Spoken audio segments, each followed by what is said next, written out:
Olá pessoal, eu me chamo Israel e, problema, uma massa m pequeno desliza sem atrito sobre o eixo x a uma distância L de uma carga Q grande positiva. O que nós vamos fazer é mostrar que ao se distanciar uma distância x a carga m pequena, o movimento que ela vai produzir vai ser um movimento harmônico. E com isso, nós vamos então determinar o período dessa oscilação. Bom, vamos analisar agora as forças atuando na massa m pequeno. Bom, como essas duas massas são carregadas, vai aparecer uma força elétrica atrativa. Isso devido ao fato dos sinais das cargas serem opostos. Então, essa força elétrica, ela vai ter uma componente x e uma componente y. Mas como o movimento está preso no eixo x, a gente só vai olhar para a componente x dessa força, a nossa Fx. E, supondo que exista um ângulo φ entre esses dois vetores, a nossa força elétrica ela pode ser escrita como sendo a soma da componente em x da força, Fx, na direção x, mais a componente y da força na direção y. E vamos dizer que a nossa componente x vai ser igual à força elétrica, o módulo da força elétrica, vezes o cosseno desse ângulo φ. Então, a nossa força elétrica a nossa força Fx vai ser a projeção da nossa força elétrica sobre o eixo x. Certo? Agora, dizendo que a nossa massa está numa posição x sobre o eixo x, a gente pode dizer que todo esse comprimento que vai desde o começo da haste até a posição da massa vale x. E com esse triângulo retângulo, nós vamos conseguir determinar qual é esse cosseno de φ.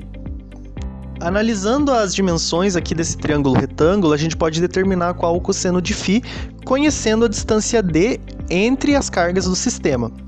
Bom, essa distância d ela vai ser determinada pelo teorema de Pitágoras, então ela vai ser L ao quadrado mais x ao quadrado. E pela aplicação direta da definição de cosseno, nós podemos escrever que o cosseno de φ vai ser igual ao cateto adjacente x dividido pela distância entre as cargas d, que seria a nossa hipotenusa.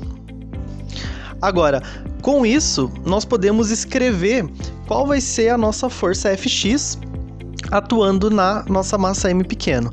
Bom, o módulo da força vai ser dado pela lei de Coulomb, então vai ser Q carga vezes carga dividido pela distância entre elas ao quadrado, vezes o cosseno de φ, que vai ser definido por x sobre d. Isso tudo é igual à aceleração que vai aparecer na massa m pequena. Então, m vezes a. Agora, note, como a força x está apontando para a direção negativa do eixo x, ele vai criar uma aceleração também na direção negativa do eixo x. Então, por causa disso, vai aparecer um sinal negativo na nossa expressão. Agora vamos reescrever a nossa equação de força substituindo a distância que nós conhecemos. Então, kq vezes q dividido por d ao cubo vezes x mais massa vezes aceleração é igual a zero.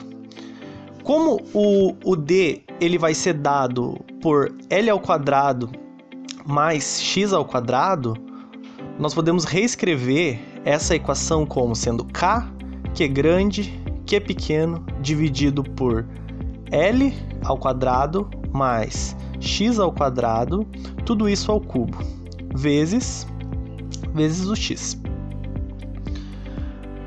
Mais a nossa massa vezes a aceleração. Só que ao invés de escrever a aceleração como sendo a, nós vamos escrever ela como sendo a derivada segunda da posição.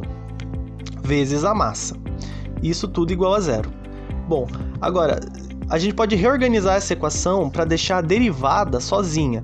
E a gente vai fazer isso dividindo toda a equação por m. Então, d2x dt2 mais x dividido por m, que multiplica k, que é grande, que é pequeno, dividido por L ao quadrado mais x ao quadrado, tudo isso elevado ao cubo, igual a zero. Ao comparar a nossa equação com a equação do movimento harmônico simples, que é ela, a derivada segunda da posição no tempo, mais k dividido por m, onde esse k vai ser a nossa constante da mola, que diferente do outro k, que é a constante elétrica, vezes x, igual a zero. E essa é a definição de movimento harmônico simples. Agora note que se nós compararmos as duas expressões, elas são matematicamente idênticas.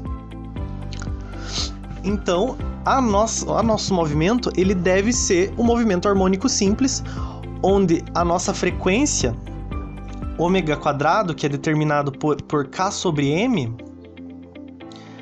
no nosso caso vai ser k, que é grande, que é pequeno, dividido por m, que multiplica L quadrado mais x ao quadrado, tudo isso ao cubo. Nós vamos usar esse ômega ao quadrado para poder determinar o período de oscilação do nosso movimento. Então, a gente vai usar o fato de que L é muito maior que x.